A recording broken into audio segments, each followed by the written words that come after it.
Welcome to the Ambitious Broker Podcast, where elite real estate professionals share their secrets to success, discuss topics impacting their industry, and gain professional development insights. Enjoy today's episode.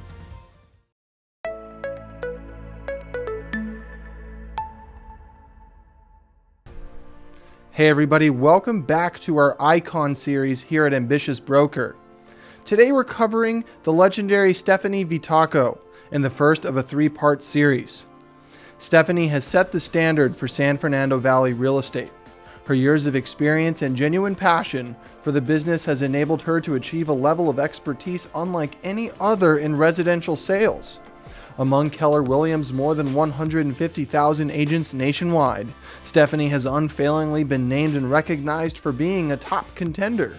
She is one of the most consistent agents. In a good market or bad, her track record is unwavering. Throughout her career, Stephanie has sold over 6,000 homes, more than many other individual agents. Her experience is vast and she takes great pride in her knowledge and skill. Stephanie's repeatedly been ranked in the top 10 agents nationwide for both Keller Williams and her former brokerage, Coldwell Banker. For 2019, Stephanie was honored with being named the top individual agent in the nation by Keller Williams Realty International. Stephanie's been recognized by numerous media outlets, including the Wall Street Journal's Real Trends, where she has continuously been named top 100 agents in the nation out of all agents from all brokerages for total sales volume. As a recognized real estate expert, Stephanie has spoken on both local and national panels, appeared on specialist programs, and interviewed by numerous media outlets for her perspective, including Los Angeles Magazine, San Fernando Valley Business Journal, and the National Association of Realtors, to name a few. Stephanie's clients find her extremely accessible, very caring, and with great attention to detail. She handles each property as if it was her own and takes tremendous pride in her craft.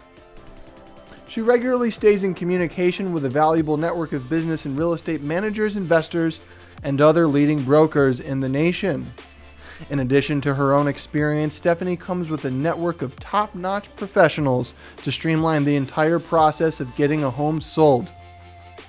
Her clients receive the full support of the Keller Williams organization, as well as an extensive and dedicated in-house staff, encompassing both marketing and listing experts, as well as title and escrow specialists. Stephanie has excelled and earned some of the highest awards available in the industry. She attributes her success to hard work, attention to detail, and providing her clients with an extraordinary real estate experience. Stephanie is an established high achiever who will guide you through a smooth transaction. Your satisfaction is her objective. I am so excited for today's episode. This is the first in a three-part series. Stay tuned, strap in, get ready, because you're about to learn what it takes to become an icon in the industry. Well, welcome everyone, and thanks for joining us today. Today, I've got someone really special, Stephanie Vitacco, who is known nationwide, literally one of the top real estate people on the planet. And so, Stephanie, thank you for joining me today and taking the time. I know you're busier than hell. Oh, my pleasure. The fact that you came out was awesome, and I do appreciate it.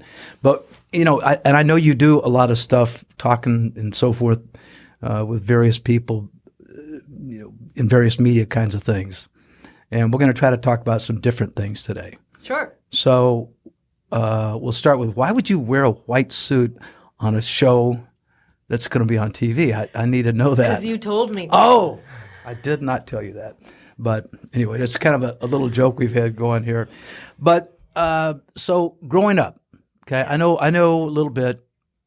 Dad's an engineer, I think, right? Yeah, okay. Doctor of Math. Doctor of Math. Retired now, but yes. Do you have that? Math?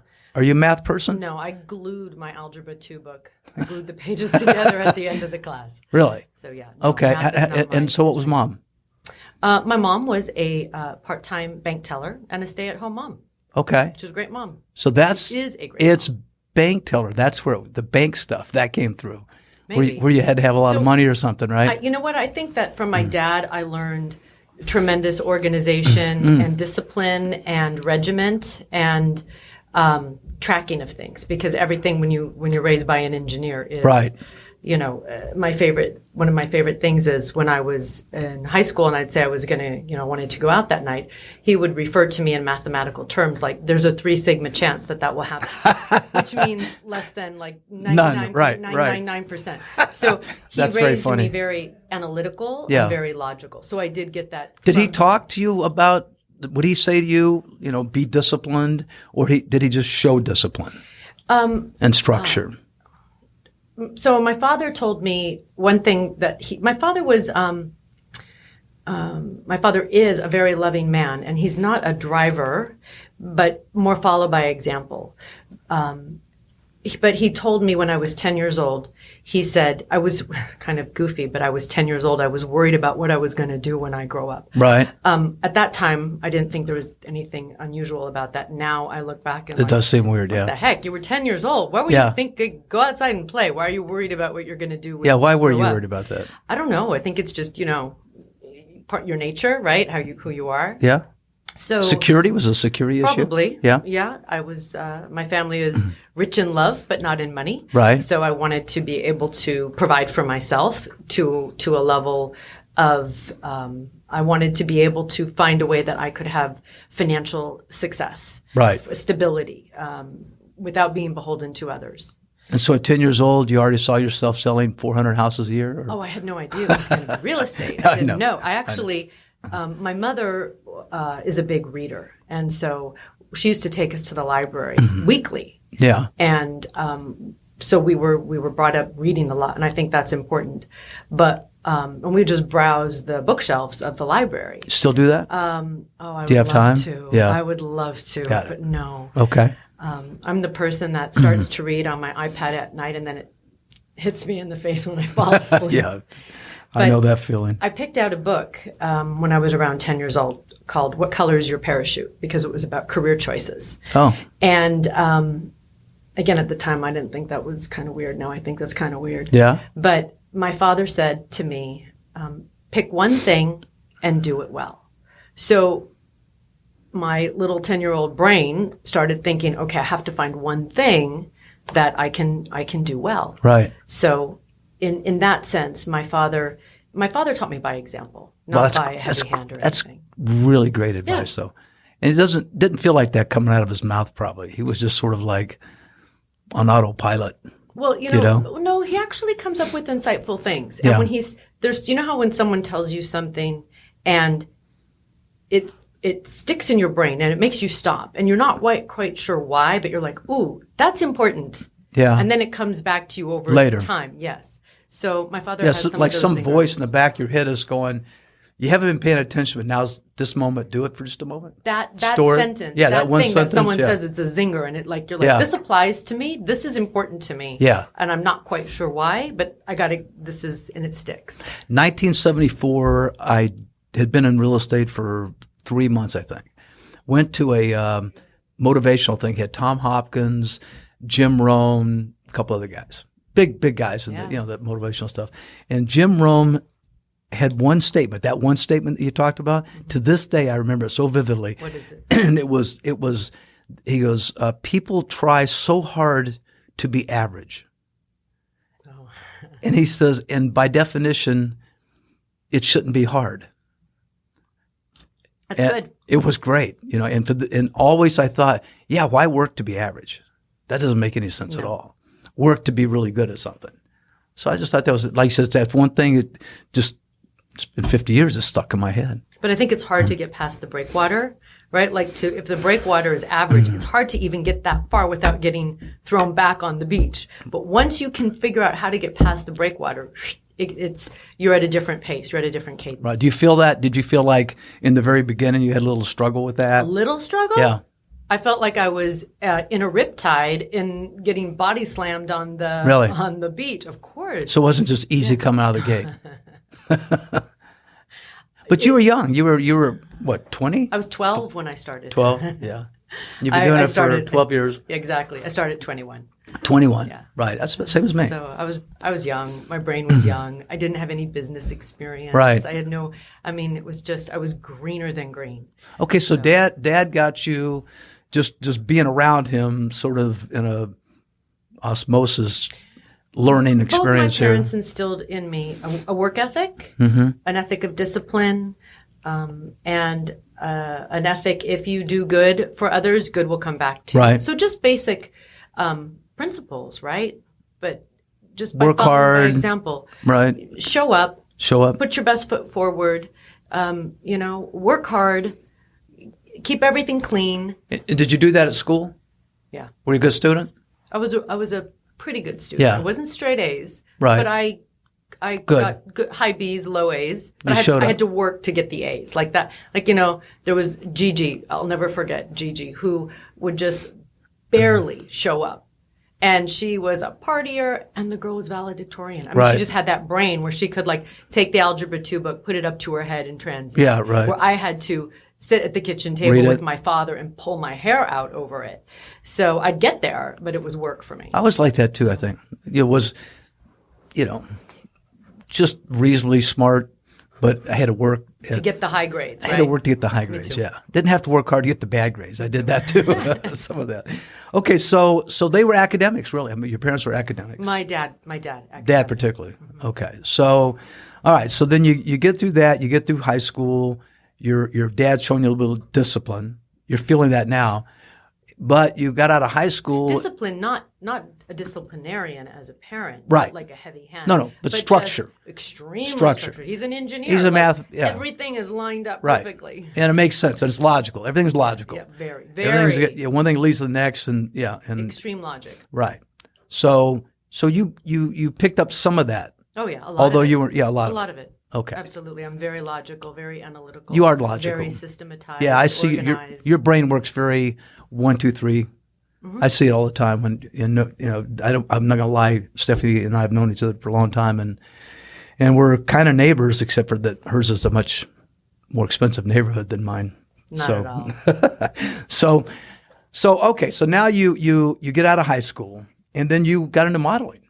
For a short period of time. For a short I period of started in time. high school and did it for Did a a little couple, model. 3 years. Okay. 3 years? 4 years? I don't know, something like Right. that. Okay. And you didn't want to do that anymore. Well, it didn't want me. It didn't want you. The thing is that Me too, by the way. God, we parallel a lot. I did fine for the market I was in, but it's great when you're 16 to 20-ish.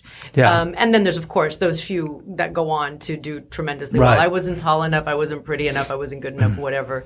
I did great in that space, but again, I wanted control. Right. And I remember I was working overseas, and one of they would put us in, we would live in an apartment with 3 or 4 girls, and Right. then we'd go and work.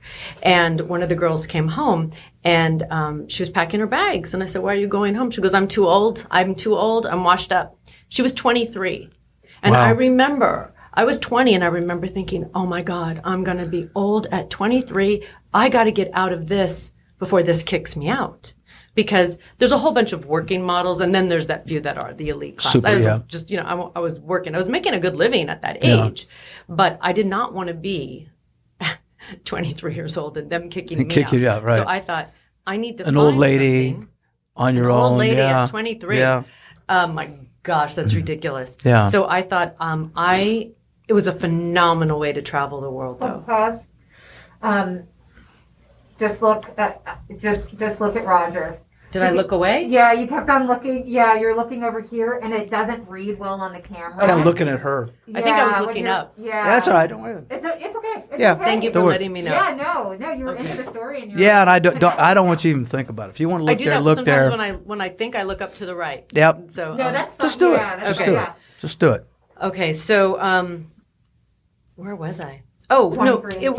it was a fantastic way to see the world and to get a nest egg to start saving money, because I Right. was able to save money from the work that I did. Right. But it was a phenomenal way to get an education of living in other countries Right. as a very young person on your own, and being submerged into their culture. But I wanted to get out before it kicked me out. And Sure. I wanted to find something that I had control over my financial. Your destiny, Yeah, in effect. exactly. So were you feeling with the modeling that you were just sort of like the controlled person? You were out of control. Totally. Yeah. There was this job that I was up for, and it was in Guam, and I've always wanted to go to Guam because it's amazing islands. And it was a big group of girls, and it came down to 2 of us, and it was me and the blonde girl. And the blonde girl always gets it, by the way. And I was It's the way it should be, don't you think? Comes in a bottle.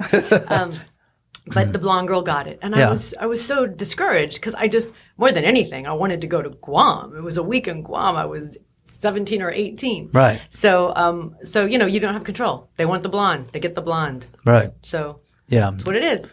Yeah, and I guess you got to get comfortable with that idea. Oh, yeah, totally. You know? I mean, I got plenty on my Different own than a that listing work. appointment.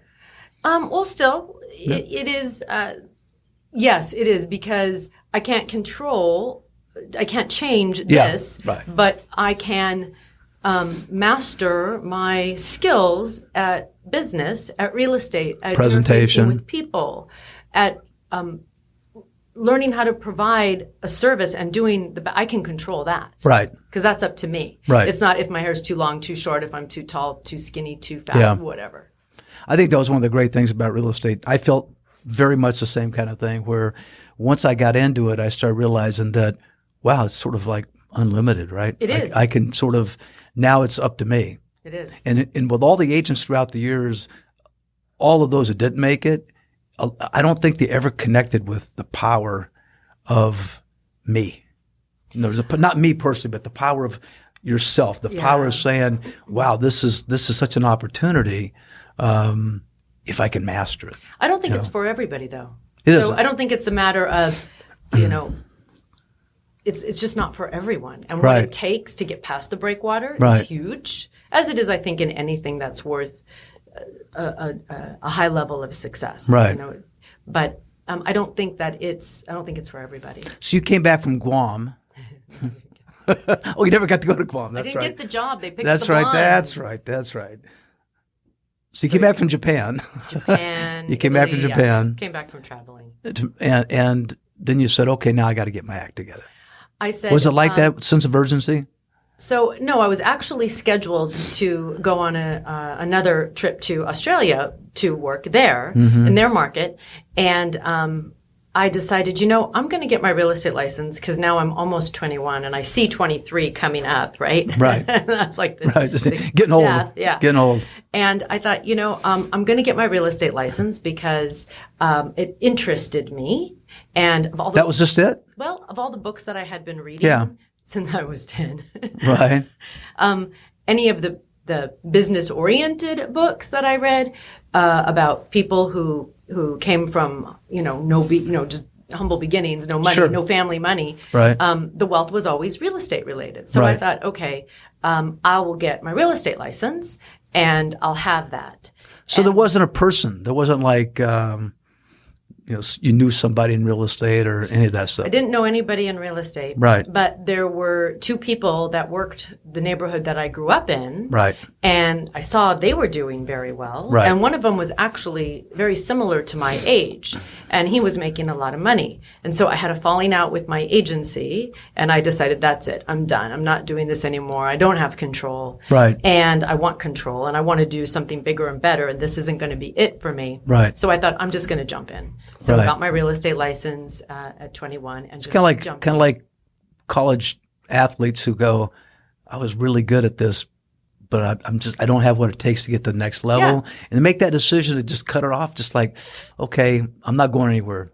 Was that kind of hard? I mean, No. did you love it that much? No, you're ready. No, Okay. no, because I was hitting this level. felt I it, couldn't yeah. get to that level. Right. And I couldn't get to that level unless you could You couldn't work do a harder. leg extension, Yeah, put, exactly. give me 3 more inches. So Right. I wasn't going to be able to compete. Right. So I was out. Right. So it was very important to me to find something that I could create financial stability for myself. Right. That was a big thing for you. Yeah. Big thing. Okay, so now you decide real estate's it, and you go work at a company, local company. Yep. And then you walk in the first day, and what was the feeling? So they assigned me a mentor. I mean, I was so green. I didn't know. I had no conception of what to expect. Right. Nothing. Zero. Like a blank slate. No formal training program with that company either. No. Yeah, it wasn't like go 2 weeks, you know. No. We had a 3-week, 4-week, 8-hour-day training program that people went through. No. Nothing. Yeah, they just tossed you. So they tossed me in. And they said, oh, and that guy's going to be your mentor. I said, okay, great. It was a husband and wife team. Yeah. And you know them. I think so. I think so. First weekend, they said, we're leaving for Hawaii for a month vacation. And I was like, okay, what do I do now? So there were 4 guys that sat at the back of the office. Right. And they did really well. And so I had a lot of questions. I'm a very inquisitive person by nature. Right. And if I want to know something, I will ask question after question after question until you tell me to stop. Right. And so I went to these 4 guys who all sat in the same quadrant. And I said, listen, I have some questions. My mentors are out of town. Do you mind if I ask you? Right. They were like, oh, sure, ask us, right? What are they going to say? No, don't ask us. Right. But they had no idea that you I wouldn't was going to stop. be like on them, right? So literally it would get to the point where I would walk over to them and they'd all pick up their phone. Leave me alone. Yeah, exactly. Well, there was no email where I could email them. It was Right. I had to go ask. Right. So, but they were very helpful, and I just looked everywhere I could, and if I asked that person and they wouldn't help me, I'd go to the next person. I'd go to the next person, Right. until I figured it out. So what did you figure out? Oh, go ahead. So there was one story where there was a gentleman who he did very well, and he was a Friday evening, and I forget why, but he needed a ride to LAX, and he was asking everybody in the office. Everybody had plans, and I said, "I'll take you to LAX, but I want you to take an hour with me and show me what you do on your listing presentation." He said, deal, done. And he had a master listing presentation. And so I really learned a lot from him. Yeah. And it was simply a barter, right? I'll give you a ride. Right. I'll be your Uber. There was Right. no Uber. And Right. just spend time with me and show me, like, how the heck to drive this car. Right. And he did. Were you around? Was Dick Farrell still around when you were here? That name. Well, Dick Farrell was that guy for me. Okay. He was that guy for me. And it was What like company was he with? he worked at Halleck. Halleck was before my yeah, time, he was too. before your time, yeah. But they were the company in those days. I mean, they were one of those. Just a single office Wow. on Reseda Boulevard, where the CSUN, that English tutor building where CSUN Oh, credit sure. unions at, Yeah, that was yeah. that was Halleck. And in '75, you could walk in their lobby. There would be $400,000 or $500,000 in antiques in the place. Oh, wow. It was outrageous. And so anyway, there was a fellow named Dick Farrell, and Dick Farrell was a farmer. And the very first day I went out with someone that you know, the two of us started together. I knocked one side of the street, he knocked the other, and we got to the end of the street and go, who the hell's Dick Farrell? Because everybody at every house, well, we know Dick Farrell, we know Dick Farrell, we know Dick Farrell. It's like, oh, that's crazy. So I called him. I said, hey. What company was he with? He was with Halleck. Oh, he was with Halleck. I was with Forrest Olson at the Okay. time. And so I call him up and I go, you know, you don't know me, but I'm starting to get to know you. And so he says, oh, yeah, great. So I was 21. He was probably 33, 30. So he was young in the business too. Even when you started, you were young. I was. You know, and so in those days it was even worse. So he took kind of the same thing, took me under his arm and became a lifelong friend. It was great. Did you move over to Halleck? No, I stayed there, and you know, he eventually moved up to Arrowhead, but and then had phenomenal success up there. So, Do you keep in touch with him today? well, unfortunately, he passed away. Oh. But I did up until then. Yes, I did until then. But a great guy, and so you know, and I see that with people today, where they especially today, I know younger people today, they just they're I don't see the same kind of curiosity of people getting the business today. It seems like they come in and they just think they should know it, boom, boom, boom, and kind of you see a lot fizzle out because they don't want to humble up. They don't want to ask those I questions. think it was seems the like same. I think it's always the same. You I do? just think there's a small percentage that are willing to get past just a the few breakwater. like you that would go Yeah. through it. I don't Yeah. think it's Any different? The 70s, the 80s, the 90s, Really? the people of 2000. I think it's most people work hard to be average. Yeah, right. Or however that's saying, Yeah, right? It's yeah. hard to get past that breakwater, man. It takes so much more effort, Right. and you have to be willing to break suffer through it. Yeah, it's And like push through athletics or anything, I suppose. Absolutely. Yeah. So then you take this guy to the airport, and he tells you about his listing presentation, and then you come back, and you're starting to get a sense of where you want to go, or how Not quite the so foundation. easy. And kind of, so how to go from there? I mean, It was learning the basics, right? And it was Basics are the basics are. I had a 3x5 card that one of the guys that sat in the back gave me, and it Right. said, "Do these things and like basically leave us alone." Right. One was cold call. a 3x5 card. It was. I think I have it somewhere too. Yeah. Better than a 3-ring binder, I suppose. I huh? had those Yeah. too, but yeah. just basic. Keep it simple. Yeah. Cold call. Take floor time, which Nobody does no one today. has floor time. Right. I was the fastest on floor time, and those phones would ring, and I was right there. Right. Sit open houses. So and door knock. you saw every call as being Possible lead. possible lead, Absolutely. and so most of them weren't. A lot of them weren't. Yeah. So how'd you handle that? Just you just Another thing I Keep the noticed. screen through. I used to spend, gosh, I don't know, $60,000+ a month on newspaper advertising, and I would see people answer the phones, and without that attitude, it'd be like if they didn't jump out of the phone and say, "Please sell me this house," there was a bad lead in their mind. So what I would do is it didn't matter what they were calling on, right? And even I would say, okay, I'm looking that up for you. And it didn't matter about that. But then as I was taking that time to look it up for them, Right. I'd say, tell me what you're looking for. How long have you been Right. looking? Do you have an agent helping you? What price range are you looking in?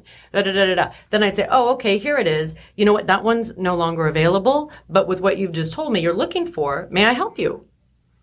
And they would say, no, my sister's an agent. No. I'd say, okay, good luck. Or, you know what? Yeah, great. What are you doing Saturday? Let's go look. Right. Just So it, was keep just, it wasn't keep about pounding. what they were asking. Right. Because people don't know what they're asking for. They Right. don't know what they want. Right. Yeah, that whole buyer is liar thing has always driven me crazy because of exactly that. It's like, well, buyers just tell you what they think My they favorite want. story was I had these two doctors, and they said, Stephanie, we have 2 criteria. This is all you have to do is just follow our 2 criteria, and we'll work great together. We absolutely must have a tennis court, and don't show us a Mediterranean house. 10 months, every Saturday, they were in my car. Wow. After 10 months, I said, I want you to just, now by this time they were very comfortable with me. I had earned their trust. I mean, we were friends every weekend, 10 months, yeah. Almost every weekend. So I said, I just want you to humor me and I want to show you one house. But I have to tell you, it doesn't have a tennis court. We don't want to see it. I said, just let me finish. And it's a Mediterranean. Absolutely not, Stephanie. No way. I said, just do it for me. Okay, we'll do it for you. They walked in, they looked at each other, they said, this is it. How Really? did you know? I was like, well, it only took 10 months and I don't know, 100 Yeah. houses. Feeling, So, yeah. Yeah, so sometimes Yeah.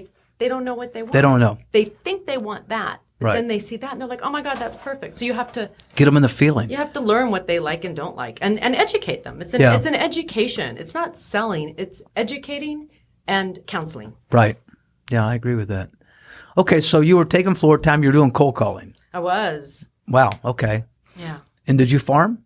I did. I You don't did? like it. Door knocking? Yeah, it scared me. You I did? don't like it. You didn't it like that? works. It's very What scared you effective. about it? Growing up, my mother was the one who slammed the door on the guy's Oh, face and oh, cursed. okay. I hate those. Bleep, Right. bleep, bleep, salesperson. People, blah, blah, blah. So I always had that. So you did work expireds too, right? No expireds, you just cold calling. Cold call, Floor time. floor time, Right. door knock, Right. open houses. Okay. And door knocking was what? 3 days a week. 10 So to you were 12. farming. That was Oh, yeah. Oh, I you were did it. farming. I You just didn't say- like it. I Okay. didn't like it, but I Yeah. did it. But everybody in your company farmed. Yeah, absolutely. Yeah. And I got the door slammed on my face so many times. Right. Don't ever come back here again. I'm Really? not selling. Oh, you'll have to carry me out. That's my favorite one. I would have slammed the door in your have to face. carry me out. Some people did. My favorite was the gentleman who, Yeah, I love that when you have to carry me out. I'm like, Yeah. okay, we could do that. I have a letter that I kept from, I think probably the first 4 months. We delivered pumpkins one year. Of course. In my farm. And it was the first time anybody had ever done it, as far as I know. You started the pumpkins? I started the pumpkins. Hey, okay. So and then the company got to, I think we delivered 100,000 pumpkins one year. Oh my God. Crazy numbers, yeah. What was the ROI on that? Do you know? Oh, it's astounding. But when you're farming, you can't. No. You can't think about what came back from that one individual effort. No, it's cumulative. It's a cumulative kind of a thing, yeah. So, but I got a letter from someone they sent me, and they said, and it was I still have it, as a matter of fact, and I put it in farm classes that I teach when I'm talking about it. And the letter says, to the effect of, Roger, just want to write you a letter. We came home, we saw the pumpkin on our doorstep and how wonderful it was and blah, blah, blah. However, we've just moved into the neighborhood, and so we expect to be here for a long, long time. But should there ever be a time when we sell our house, we will call you. Sure. So I'm thinking, the first thing I thought was, my goodness, they picked a realtor based on a pumpkin. That was the first thing that hit my head. There's a way to make a business decision. Yeah, exactly. How much produce would you like? Exactly. That's right. How about bananas? Can we send you oranges? So, but the story, the reason I tell the story all the time is because the guy got transferred about 6 months later. Yeah. And sure enough, that they called me up. I got the listing with it. So, no, it's effective. And also, what I found was real effective with door knocking is they'd say, we're never moving. I'd say, that's great. Just keep me in mind if you know of anybody who is. And so the area that I was assigned, because it was protected farms, didn't turn over. And that's why it was the only area open. Nobody took, yeah. And when they gave me the farm, they're like, I said, well, do I have any choice? And they said, well, they had the map on the wall, this big of the whole valley. And there's this one area. And they said, well, you could go like outside the area. And I said, well, that doesn't make a lot of sense. And I didn't have the wherewithal to think, I'll just go to a different company that has an area open, because I didn't get it. I didn't understand it. Right. So they said, well, there's that one area. And it had been open because a woman had it tied up who was like 102 and she was retiring, and there was no business out of it. Right. So, but I said, well, how do I know if it's good? They said, oh, you have to analyze it. How do I analyze it? I don't know how to analyze it. So again, I just said, okay, I followed the rules, right? Door knock it, Monday, Wednesday, Friday, 10 to 12, follow up. And I didn't sell a lot of homes in there because it doesn't turn over. Still to this day, it's not a high turnover farm. But a lot of people referred me business. So I got business out of it. Because they're like, one time I got a lead because I was door knocking in the rain. And the guy was so impressed, he called me, and I don't even remember that, but he said to me, my sister's going to sell her house, and you were door knocking in the rain, so I know you're willing to work. And I was like, okay, probably. Well, that's so funny. It's so true. And I was the same way. I would door knock in 110 degrees with full suit. If it was Monday, Wednesday, Friday, 10 to 12, I was there. It didn't matter what it was. It didn't matter the rain. So people would say to me, discipline. It was exactly. It was exactly that steadiness, that consist. But I would be just perspiring in the summer, like a dolphin. Brutal. It'd be horrible. Yeah. But what I discovered was, being miserable and looking miserable, people became sympathetic, and they would invite you in. They'd feel sorry for you. They'd invite you in, drinking water and so forth. And so it actually became, it was almost like intentional, purposeful at that point. It's just to look miserable so you can get effective. Invited. Yeah. There you go. They feel sorry for you. But people do see you working and so forth. Okay, so now, what are you, a year in the business at this point? Or how'd you do your first year? So my first year, so I had the farm, but they told me a farm is going to take time, right? Which I knew that because they need to get to know you. Yeah. But they said work with buyers. So I was putting buyers in my car and taking buyers everywhere. And open houses, you said. And open houses, yes. So I'd get the buyers from open houses, at floor time. Right. Imagine being new today, no floor time, no open houses. No, you just reinvent yourself. Yeah. How many times have you had to reinvent yourself as the business morphs and changes, right? Yeah. There's other ways to do it. It's just harder for a new person. I don't know that it's harder. Really? I think it's just different. I think there's other areas that are much easier now, like these young people who, it's interesting. I saw some guy and he has 20,000 Instagram followers, but he doesn't sell any houses. But he just does these videos and post stuff and all of that. Yeah. So maybe he gets business. Maybe that's how he cultivates his business, right? Maybe that's his. Someday it'll turn into something. Yeah. Maybe, or at least he's getting business from his friends and his social sphere, right? Because how I was always trained to connect with my sphere in the stages first, whatever, until the internet, till what did it come out? A couple 2000, yeah. But really, Something, yeah. social media didn't really hit No. until 2008, 9 Yeah. ish. Yeah, probably. Didn't really take hold 10, 11, Right. 12. Yeah, Facebook was, let's see, MySpace was just fading out in about 07. Yeah, and people weren't. It was Facebook was yeah. coming in, MySpace was going out kind of thing, yeah. But yeah, the world wasn't on it yet. No. It was just college kids, mostly, right? And Yeah. then it started to explode. But the four guys in the back, so there was a whiteboard in the back of the Right. office. And it would say, every time they sold a house, they put their name up there, right? And I thought, I have to get my name up there. So I went back there. So it was the office board. Yeah, the office board. Okay, got it, yeah. So I go look at it, and I'm like, okay, they're selling 4 or 5 houses a month. I guess that's what I have to do. So again, I had no preconceived notion of What was good? what it was all about. Right. So all of a sudden, I was taking these buyers out and working these buyers, like, tell me what you want. I'll find it for you. And I would. And I'd work it hard. Right. And by, I think I don't remember if I was 5 or 6 months in, and I sold like 4 houses in a month. And they were all shocked. In And 1 month? Yeah. Wow. And they were all shocked, and I couldn't understand why they were shocked. I'm like, well, that's what everybody's doing, so isn't that what I'm supposed to do? Like, Right. I had no outside reference to, Right. you can't do that. Right. So, in fact, my father did say something to me when I first started selling. I said, Dad, I sold a house this week. So I moved back home at 21 so I could Safe. save money, right? And because I didn't know, they said, plan on the first year making no money, and it's going to be your education. So I was like, okay, I got to set a plan, hunker down, cut my expenses, and just put all my money into creating this business. Right. So, and my parents were kind to let me move back home. Sure. So I remember I went home and I said, Dad, I sold a house this weekend. I think I'm going to sell another one this weekend. I could feel like I found them a house and they were liking it. Right. And he said, don't get your hopes up. Just don't, you probably can't. Don't The get your engineer. hopes up. Yes. The that's engineer came conservative. out. And I was so Right. angry at him. I was like, I'm doing this. And from then on, I didn't tell him anything. We hope you enjoyed this first part of a 3-part series with Stephanie Vitacco. Stay tuned for part 2 coming out soon. Thanks for joining us on another episode of the Ambitious Broker Podcast, where elite real estate professionals share their secrets to success, discuss topics impacting their industry, and gain professional development insights. If you've enjoyed today's episode, please rate it and leave a review.